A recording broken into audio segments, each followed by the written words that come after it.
नमस्कार। मैं अमित चतुर्वेदी आपके बीच में एक बहुत ही महत्वपूर्ण बात को लेकर के आज आपके समक्ष आया हुआ हूं।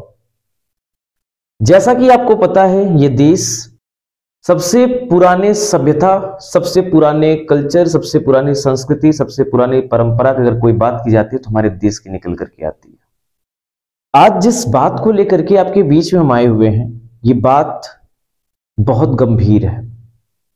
गंभीर मुझे इसलिए कहना पड़ रहा है क्योंकि जिस देश में जो हमारा कल्चर है, ये दुनिया का सबसे पुराना कल्चर है। हमारी सभ्यता, हमारी कथाएं, हमारे यहाँ के ग्रंथ, ये इतना पुराना है जब तक का किसी के पास किसी जीवन का भी कोई रहस्य नहीं मिलता हुआ। हम लाखों साल, करोड़ों साल पुराने हैं, लेकिन आज इतनी पुरानी सभ्यता, इतने पुराने संस्कार और इतने पुराने हमारे यहाँ की संस्कृति होने के बावजूद हम अपने अस्तित्व की लड़ाई लड़ते हैं। और सिर्फ हम जो ये कल्चर की बात कर रहे हैं, जिस ट्रेडिशन की बात कर रहे हैं, वो महज एक कहानी और एक कल्पना नहीं है। आज की साइंस जिसे मानती है, हम उस धर्म और हम उस कल्चर को फॉलो करते हैं। नहीं तो मैं दावे से कहता हूं कि जितनी चीजें हमारे पौराणिक कथाओं में लिखी गई हुई हैं, या तो आज वो सत्य होती नजर आती हैं, अथवा हमारा ज्ञान शून्य है वहां पर कि वहां तक हम पहुंच नहीं पाए। हमारा देश, जिस देश में हम रहते हैं, यहां पर एक ऐसे व्यक्ति, आपने नाम सुना होगा, जिनका नाम था चाणक्य। उन्होंने अपने मन में एक विचार बनाया कि मैं एक अखंड भारत का निर्माण करूंगा। और उन्होंने सिर्फ ये विचार ही नहीं बनाया, बल्कि चंद्रगुप्त मौर्य को उन्होंने इस भारत, अखंड भारत का एकमात्र शासक बनाया। हम जिस देश में रह रहे हैं, ये देश में महाराणा प्रताप, वीर शिवाजी, पृथ्वीराज चौहान, महाराणा सांगा, बाजीराव पेशवा और रानी दुर्गावती का जन्म हुआ। इस देश में वीरांगना लक्ष्मीबाई का जन्म हुआ। और आज इस देश में जिन्होंने अपने देश, अपने सभ्यता, अपनी संस्कृति, अपने धर्म के लिए अपने प्राण तक क्यों न्यौछावर कर दिया। अभी फिलहाल में दिसंबर का माह चल रहा है, तो मैं आपको एक चीज और बताते चलता हूं। इसमें गुरु गोविंद सिंह जी ने, जो कि एक बहुत बड़े, जिसे कह सकते हैं कि दूरदर्शी नेता भी थे, वो एक संगीतकार भी थे, वो एक कवि भी थे और एक महान योद्धा और एक संत हुआ करते थे, जिन्होंने अपने इस धर्म के लिए, अपने इस देश के लिए अपना और अपने परिवार के बलिदान तक को भी स्वीकार कर लिया। आपको शायद पता होगा कि उनके 4 पुत्र थे, जिनमें से उनके जो दो पुत्र थे, बाबा जोरावर सिंह, बाबा फतेह सिंह। 9 साल और 6 साल की उम्र में जब नवाब वजीर खान ने उन्हें इस्लाम कबूल करने के लिए कहा, तब उन्होंने भरी सभा में उनके इस बात को इनकार कर दिया। और गुस्से में वजीर खान ने उन्हें जिंदा दीवार में चुनने का आदेश दे दिया। लेकिन इसके बावजूद वो छोटे छोटे वो बच्चे, तनिक भी सिकन उनके चेहरे पे नहीं आई, और इसके बावजूद उन्होंने अपने ईष्ट, अपने देवता, अपने वाहिगुरु को याद किया। हम ऐसे देश में रहते हैं जहां पर अपने धर्म और अपने सभ्यता, अपने संस्कृति को लेकर के लोगों ने अपने प्राण त्याग दिए, लेकिन कभी किसी के सामने घुटने नहीं टेके। और आज हमें ये बोलते हुए काफी पीड़ा भी हो रहा है और शर्म भी आ रही है कि ऐसे महान देश में होते हुए, जहां पर गुरु गोविंद सिंह ने खालसा का निर्माण किया, और उन्होंने उस खालसा के बारे में कहा था कि हमारा खालसा का एक योद्धा किसी भी योद्धा के 100 लाख योद्धा के बराबर है। उन्होंने एक लाइन कहा हुआ था, चिड़िया नु मैं बाज बनावा, गीदड़ नु मैं शेर बनावा, 1.25 लाख से एक लड़ावा, तब गुरु गोविंद सिंह कहावा। यानी चिड़ियों को बाज से लड़ाने की बात करते हैं।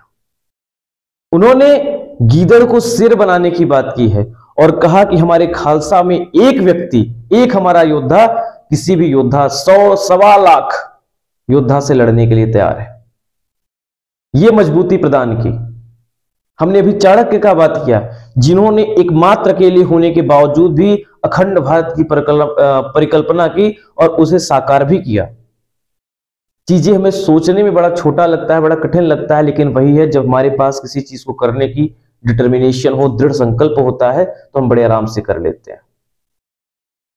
लेकिन आज जिस परिवेश में हम रह रहे हैं, इतने महान संतों, ये महान तपोभूमि होने के बावजूद जिस तरीके का कृत्य आज हम कर रहे हैं, क्या हमारे लिए उचित है?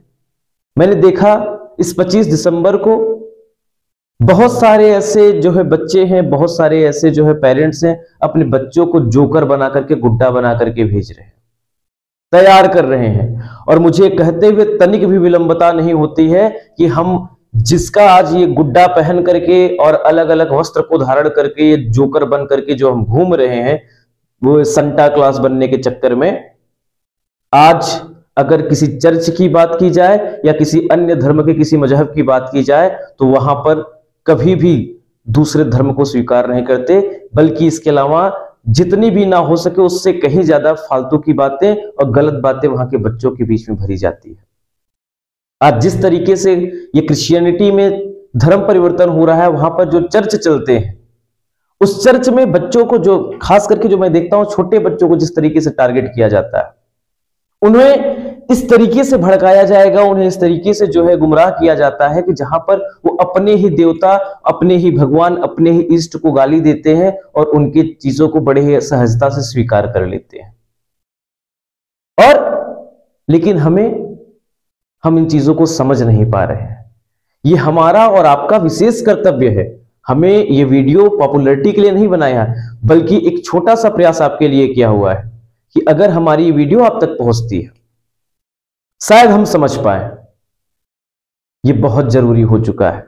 हमने जिस तरीके से, क्योंकि देखिए भाईचारा होना बहुत अच्छी बात है, हम भी भाईचारे के समर्थक हैं, लेकिन अपने धर्म, अपने संस्कृति और अपने परंपरा और अपने ईष्ट का हम अगर अपमान सहें तो मुझे लगता है अगर यहां पर इसको सह करके भाईचारा निभाना पड़ रहा है तो बिल्कुल मैं माफी चाहूंगा। आज जिस तरीके से चीजें हमारे खिलाफ चल रही हैं, जिस षड्यंत्र को रचा जा रहा है, और आज आप देख सकते हैं अगर हम कभी किसी भी जगह किसी संस्थान में अगर हम कुछ बातें करते हैं कि धार्मिक तौर पर, तो बिल्कुल भी ये चीजें स्वीकार नहीं की जा सकती, क्योंकि क्या होता है भाई कि हम धार्मिक रूप से किसी कार्य को किसी जगह पे नहीं कर सकते सामान्य तौर पर। लेकिन ये जो क्रिसमस का त्योहार अभी आया है, मैं देखता हूं चाहे कोई बड़े से बड़ा कोचिंग हो, संस्थान हो, स्कूल हो, विद्यालय, कुछ भी हो, वहां पर क्रिसमस को बड़े ही धूमधाम से मनाया जाता है। अब मेरा एक प्रश्न आपसे यह है, क्या क्रिसमस जो है या क्या किसी ये रिलीजन का त्योहार, ये कोई किसी जो है धर्म का त्योहार, किसी दूसरे धर्म का त्योहार नहीं है? लेकिन कोई चीज हम पर जबरदस्ती थोप दिया जाता है तो हम उसको स्वीकार कर लेते हैं। और हमें अगर किसी चीज को, अगर हमारे अपने धर्म को लेकर के अगर हम कोई बात करते हैं तो हमें तुरंत ये बता दिया जाता है भाई कि आप तो देखिए धार्मिक कट्टरता कर रहे हैं, आप सही इंसान नहीं हैं, आपको ऐसा नहीं करना चाहिए। तो अगर आज ये समाज में ये ज्ञान देने वाले लोग, जो ये शिक्षक हैं,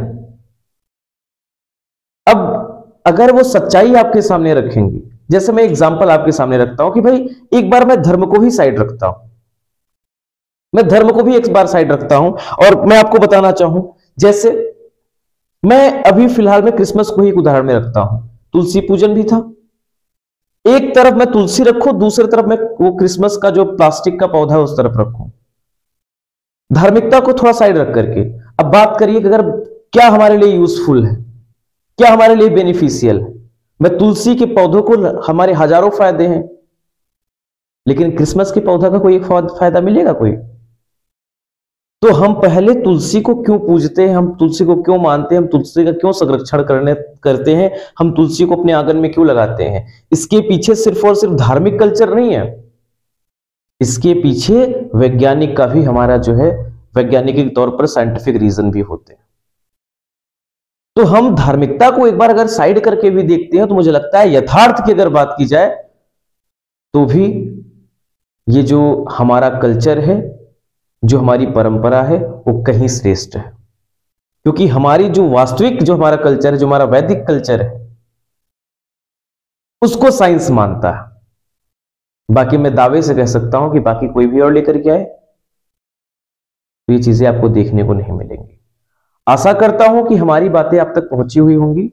आगे से आप ध्यान रखेंगे कि अपने इस देश में, अपने इस समाज में, अपने धर्म को लेकर के, अपने संस्कृति को लेकर के, अपनी परंपरा को लेकर के कभी मजाक नहीं बनने देंगे और उसे बहुत ही सहजता से फॉलो भी करेंगे। धन्यवाद। जय श्री राम।